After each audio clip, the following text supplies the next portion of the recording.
Bonjour à tous, mardi 13 avril, ravi de vous retrouver pour cette nouvelle édition de votre journal de 13h sur VIA TV, votre rendez-vous info de la mi-journée. Et à la une de l'actualité locale, le décès d'un jeune homme de 23 ans. C'est le triste bilan du violent accident survenu ce matin sur la RN1. C'était entre Sainte-Marie et Trinité. 3 véhicules sont entrés en collision et malgré l'intervention rapide des secours, le jeune homme a succombé à ses blessures. Précision de Jean-Marc Dabreux. L'état des véhicules témoigne de la violence de l'accident. Un choc frontal ce matin sur cette route de Sainte-Marie à 6h30. Le conducteur du petit véhicule est décédé sur place malgré les tentatives de réanimation des équipes du SAMU. Le conducteur du pick-up a été transféré par hélicoptère à l'hôpital Pierre Zobda Kittmann. Son état serait stable. Cet accident a provoqué des embouteillages entre le Trinité et le bourg de Sainte-Marie. La route a été coupée et une déviation mise en place au niveau de derrière Mans. L'accident serait provoqué par une sortie de route. Les tests d'alcoolémie ne sont pas encore connus.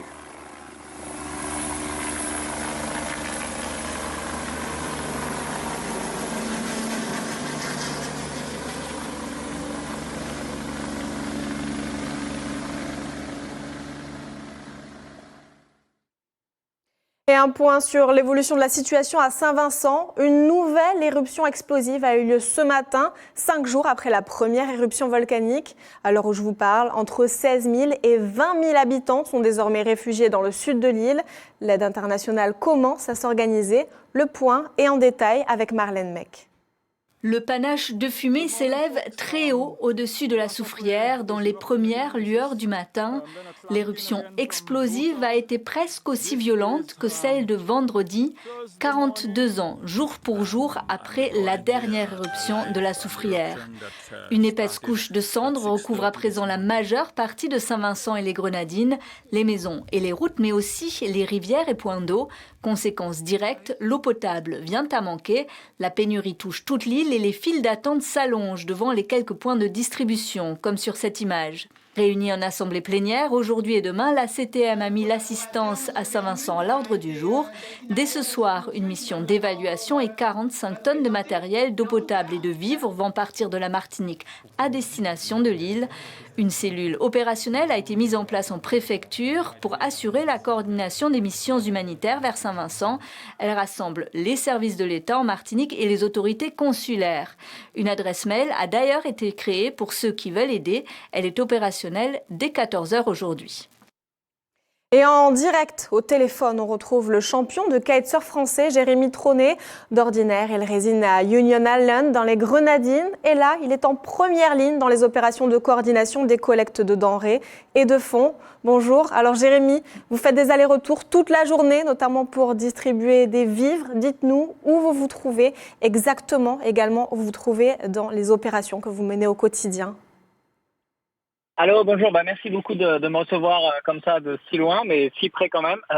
Nous sommes sur Saint-Vincent, donc nous sommes partis d'Union hier dans la matinée pour venir aider les gens qui sont rescapés du volcan. Beaucoup de gens étaient déplacés, donc nous sommes avec eux, nous essayons de retrouver ces personnes-là. Le problème, c'est qu'il y a beaucoup de shelters, d'endroits où ils ont été mis par le gouvernement, mais énormément de personnes sont parties dans des maisons privées, et ces personnes-là, en ce moment, manquent de nourriture et à boire. Donc notre travail à nous, c'est d'essayer de trouver ces personnes-là. Ils nous envoient des messages par WhatsApp, tout ça, et essayer de les retrouver, de leur donner à manger. Donc on est sur la route toute la journée dans le centre de l'île de Saint-Vincent, où il y a eu une grosse éruption encore ce matin, mais on est en sécurité, on a juste beaucoup de cendres, mais on y arrive. Et quelle est l'atmosphère qui règne actuellement à Saint-Vincent ? L'atmosphère est les gens sont un petit peu stressés, mais il y a quand même, les gens sont très résilients ici, ils sont très heureux, ils ont toujours une bonne humeur, ils sont souriants, ils écoutent de la musique. Mais lorsque l'on arrive sur les shelters, on peut voir qu'ils sont un petit peu stressés parce qu'ils ne savent pas qu'est-ce que sera fait de demain. C'est-à-dire, ils sont en ce moment en train de se demander, ok, est-ce qu'on va recevoir de la nourriture? Nous sommes arrivés sur des shelters où il y a des gens qui nous ont dit qu'ils n'ont pas mangé pendant 2-3 jours. Ils étaient en pleurs quand nous sommes arrivés avec de la nourriture. Donc nous filmons pas ça pour des raisons privées. On peut pas montrer les gens comme ça, malheureusement. Enfin, pas malheureusement, mais normalement. Mais on aimerait pouvoir montrer à quel point les donations des gens ont un effet très très important. Donc il y a une population vraiment incroyable, des gens qui n'ont pas envie de partir de l'île, qui sont très contents de rester à Saint-Vincent. ils vont sûrement bouger de village, ils ne vont pas rester d'où ils ont été évacués du nord de l'île. Mais il y a un grand besoin d'aide, nourriture et eau. Et tout le monde essaie de faire un petit peu du mieux qu'ils peuvent. Ça, et la coordination, notamment des collectes, est assez compliquée. Comment est-ce que l'on peut aider concrètement les personnes qui sont sinistrées à Saint-Vincent ? Alors pour le moment, il y a eu pas mal de bateaux et des collectes de nourriture qui se font sur la Martinique. Je crois qu'il y a pas mal de voiliers au niveau du marin, tout ça, qui partent au Yacht Club du Marin qui organise ça pour envoyer des denrées, des boissons et à manger. Pensez que ça ne sera jamais suffisant. C'est-à-dire, ça peut durer des mois, cette éruption. Saint-Vincent a été beaucoup touché par le Covid au niveau du tourisme et tout ça, donc l'économie de l'île est quand même bien réduite à ce moment-là. Donc nous avons créé aussi un GoFundMe que les gens peuvent retrouver sur mon site Instagram, qui est de @Jérémy Trôné. Ils peuvent taper sur Google et trouver assez facilement. Et sur le GoFundMe, nous avons créé ça. Nous avons recueilli à peu près 20 000 euros jusqu'à maintenant, en 2 jours. Et c'était notre limite, on avait mis 20 000 euros, mais là on réalise qu'en 20 000 euros, on les dépense en 2-3 jours et que ce sera des mois. Donc il n'y a pas de limite au GoFundMe. Donc si les gens veulent aider sans même se déplacer, ils peuvent donner 5 euros, 10 euros sur un nombre énorme de personnes, ça va beaucoup aider. L'idée aussi, c'est que moi je me suis déplacé du Union avec mon staff de l'école de kite, on est venu à Saint-Vincent pour pouvoir montrer aux gens que l'argent qu'ils donnent est dépensé directement par nous pour faire des achats. Il y aura des preuves et tout ça. Donc c'est pas de l'argent qui va être donné, qui va aller dans des endroits dont on ne sait pas où. C'est de l'argent que l'on dépense. Je mets mon nom en premier pour ça, pour être sûr que, pour justifier, les dépenses de l'argent sont faites correctement. Récolte de denrées, récolte de dons également financiers. Alors comment sur place, quels sont finalement les messages que reçoivent les Saint-Vincentais de la part du gouvernement, peut-être les messages de protection ? Alors nous avons quand même la chance indirectement d'être une petite île avec pas une population énorme. Donc tout le monde est très proche et tout le monde se connaît. C'est-à-dire lorsque je me déplace avec les gens d'ici qui nous ont aidés localement, la femme qui est avec nous tout le temps, elle connaît tout le monde à chaque fois. Ah oui, je la connais, elle. Ah oui, je la connais. Donc cette entraide-là, du fait que tout le monde se connaît, aide beaucoup. Après, le gouvernement, c'est un peu près pareil. Quelqu'un va sortir le téléphone, dire attends, je vais appeler le ministre, machin, il va nous amener de l'eau. Donc il y a quand même, le gouvernement fait beaucoup. Ils font ce qu'ils peuvent. Ils reçoivent de l'aide des îles des alentours. Je crois que l'armée française est en train de venir très prochainement. Il y a les îles comme Sainte-Lucie-Grenade qui envoient beaucoup de denrées, ou le Venezuela. Ils sont en train de coordonner tout ça avec le NEMO, qui est l'organisation ici. Il y a le consul de France, François, qui habite aussi à Saint-Vincent, qui est français, qui organise un petit peu toutes ces aides humanitaires qui viennent de l'extérieur. Et le gouvernement essaie de coordonner tout ça. Nous, notre travail, un petit peu, on essaie aussi de travailler en parallèle avec le gouvernement. On essaye au maximum d'aider les gens dans les shelters, mais aussi, comme je disais au début, les maisons privées, qui ne se sont pas spécialement enregistrées auprès du gouvernement, donc qui ne reçoivent pas d'aide. Beaucoup de personnes n'ont pas eu trop d'éducation et ils ne savent pas trop comment le faire, donc ils sont à 10 ou 15 ou 20 dans une maison. D'ailleurs, c'est là où je suis sur la route et on est en train d'aller à la prochaine maison, qui nous ont envoyé des messages par WhatsApp. Donc il y a des groupes qui se sont organisés en parallèle des aides du gouvernement qui travaillent. Donc tout le monde est en train d'y mettre du sien pour aider tout le monde. Est-ce que vous pouvez nous parler de la pénurie d'eau ? Comment est-ce qu'elle est gérée sur place ? La pénurie d'eau est assez incroyable. Alors au début, on avait les cendres contaminées, donc toutes les rivières et beaucoup des endroits des stockages d'eau. Donc l'organisation de l'eau de Saint-Vincent a coupé l'eau sur toute l'île et ils sont en train de remettre des sources un petit peu partout. La chance qu'on a sur Saint-Vincent, c'est qu'il y a énormément de sources. Donc ils peuvent puiser assez profondément, mais de remettre tout ça en place prend du temps. Donc pour l'instant, nous là, en ce moment, on a amené de l'eau à tout le monde et on a réalisé qu'on n'a plus d'eau pour nous. Par exemple, le team de l'école de kite est entre nous. On n'a pas d'eau. On peut arrêter à n'importe quel magasin. Aucun magasin n'a d'eau. Il n'y a plus d'eau courante pour le moment et il n'y a plus d'eau en bouteille. Tout a été vendu ou redistribué. Donc c'est un petit peu le problème. Donc l'eau est un problème, mais on vient d'entendre que le Venezuela a envoyé énormément d'eau, Grenade a envoyé énormément d'eau, mais ça n'a pas été répercuté sur le terrain pour le moment. C'est-à-dire, nous, là, en ce moment, on est en train de rouler, on est en train de chercher de l'eau pour boire pour nous-mêmes, on n'a pas trouvé.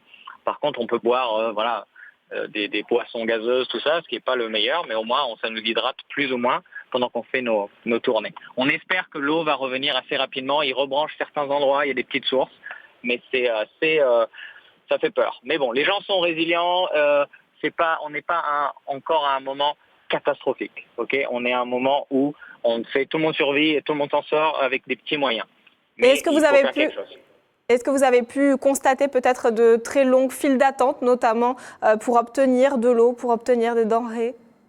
Alors il y a eu dans la ville, oui, il y a eu énormément de files d'attente aussi sur les services d'argent comme le MoneyGram et tout ça, Western Union.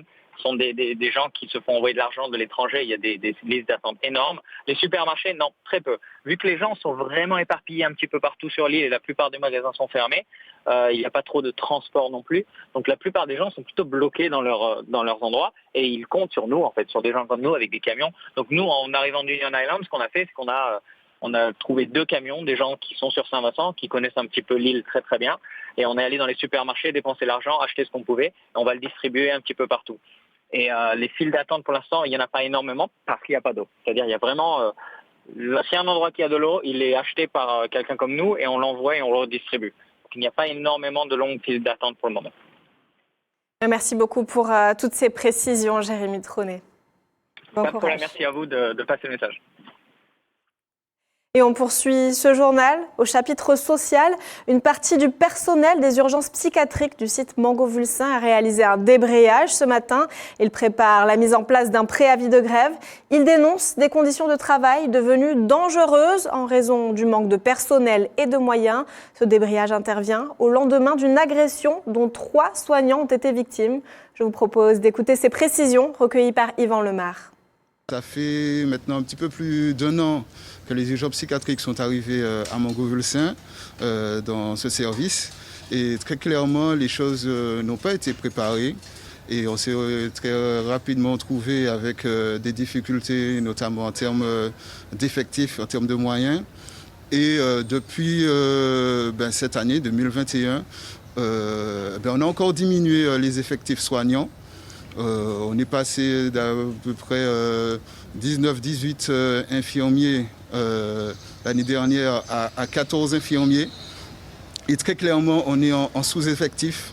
Et pour ce qui est de pouvoir travailler dans de bonnes conditions, de pouvoir accueillir la population, pour pouvoir leur offrir des soins de qualité, on est très clairement en difficulté. Et on a l'impression effectivement que notamment l'ARS et la direction ont du mal à entendre ce genre de choses et que la politique est plutôt effectivement de continuer à diminuer les effectifs soignants. Alors qu'est-ce que vous attendez concrètement? Quelles sont vos revendications? Les revendications, c'est qu'on puisse travailler dans des conditions optimales pour pouvoir accueillir les gens comme il faut, pouvoir les soigner de la meilleure façon possible. On se retrouve effectivement de très nombreuses fois en sous-effectif avec des conditions de sécurité qui ne sont pas respectées à la fois pour ceux qui viennent ici, pour ceux qu'on accueille et pour ceux qui travaillent ici. Hier, effectivement, il y a eu des soignants qui ont été agressés par un patient parce que les conditions ne sont pas réunies. Et à n'importe quel moment, que ce soit ceux qui viennent ici ou ceux qui travaillent ici, peuvent se retrouver en danger. Donc effectivement, il faut mettre les moyens pour que cela se passe le mieux possible en fait, pour tout le monde. Et toute autre chose dans ce journal. Je vous propose de découvrir le portrait de Rodrigue Zonzon. C'est un pilotin passionné par le travail du bois. Il prend plaisir à créer du mobilier pour ses proches qu'il vient agrémenter de véritables gravures. Ça vaut le détour et notre City Reporter est allé à sa rencontre. C'était Dina Peria. C'est avec le plus grand soin que Rodrigue Zonzon façonne le mahogany.